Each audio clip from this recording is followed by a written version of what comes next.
Hey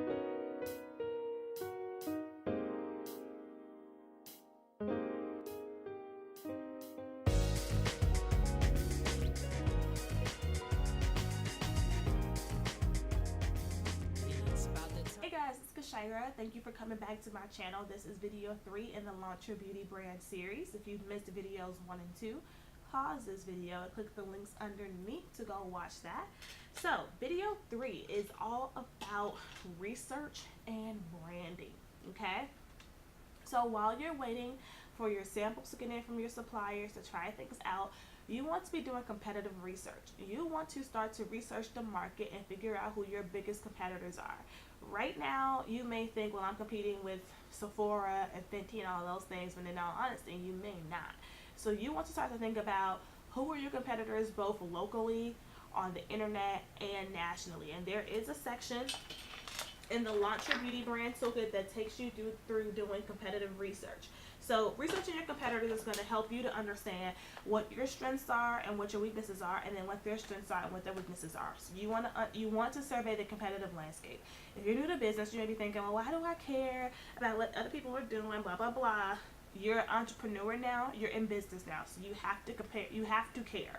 When I worked in banking, though our bank was number 1 in our area, we were still researching and looking at what our competitors were doing, because even though we were winning, they could come and take market share from us, and then we would be losing. So no matter how up you get, you should still care about the competitive landscape. That doesn't mean that you're copying folks or taking their ideas. You're just trying to stay a step ahead of the game and being innovative. So you want to do competitive research. The second part of research is figuring out who your target customer is, right? You may think my target customer is just all of my homegirls and all of my family. No, you want to create a target customer profile or a target customer avatar. Basically meaning you want to pick one person, okay, and identify that person and market to them, okay? So what I like to do is create a profile. So I have a customer. I found a girl's picture on Pinterest, and I don't show it because I don't know who she is in real life, but I just found a picture of somebody that looked like a target customer. I gave them a name and I wrote her backstory. You know, what does she do for a living? How much money does she make? Is she married? Is she dating? Does she have kids? What does she watch on TV?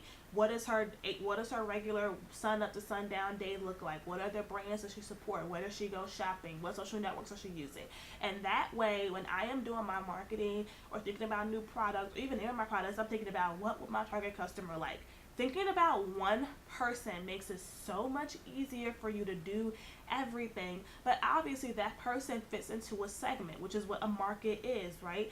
So you can take that one person and broaden it and say, well, based on my one person, my ideal customer is black, is a woman, is aged 22 to 31, typically earns around $55,000 a year, lives in the city, in an urban area, in an apartment. She's single, she doesn't have kids, she doesn't do pets, she watches TV at least 4 or 5 times a week, blah, blah, blah. Like, you know, you can kind of start to think broadly about that. So why does this matter? Well, when we get to social media in the last video, you know, what networks are you going to invest the most time in? You may find that you really only need Instagram for your business. You'll start to figure out what magazines you should be reaching out to be featured in.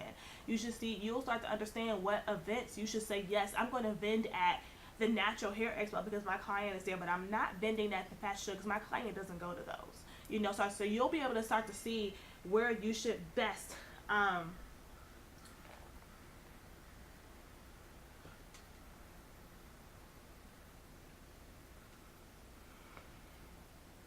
So you start to see where you best fit.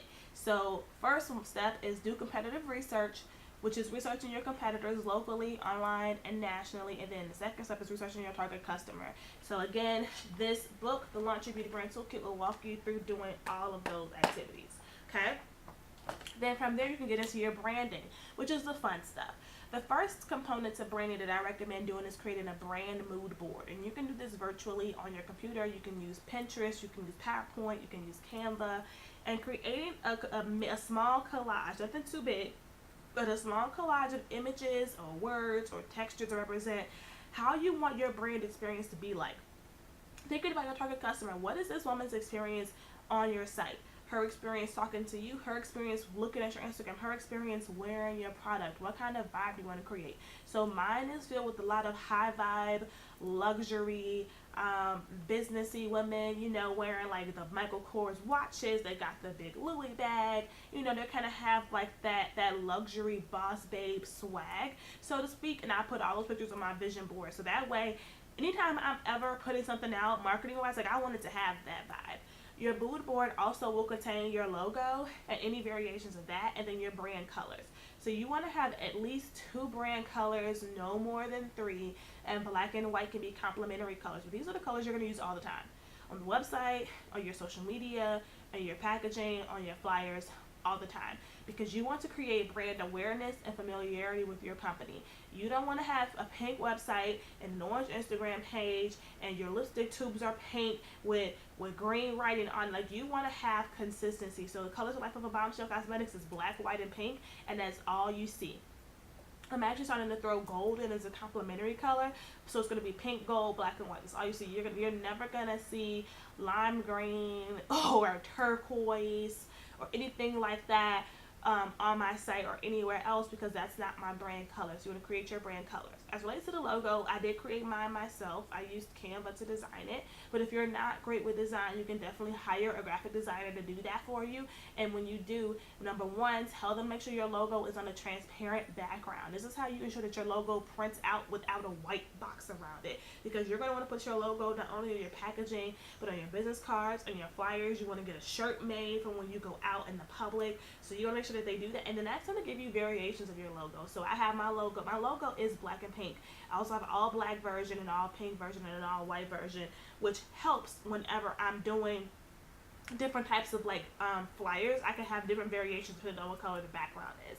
So you want to get the branding together, and then thinking about your brand messaging, right? So what's your slogan? You know, your tagline. Is there a hashtag for your business? Do you have like a nickname for your customers? I call my customers Bombshells. So really getting that branding down packed. The branding is how people will remember you. How people are actually pulled into you and want to try your stuff, want to learn more about your business. So the Launch Your Beauty Brand Toolkit does walk you through the branding section, and it has the space in here for you to start to work on your mood board. So with that, I'll talk to you guys in video 4 of the Launch Your Beauty Brand series, and I'll talk to you soon.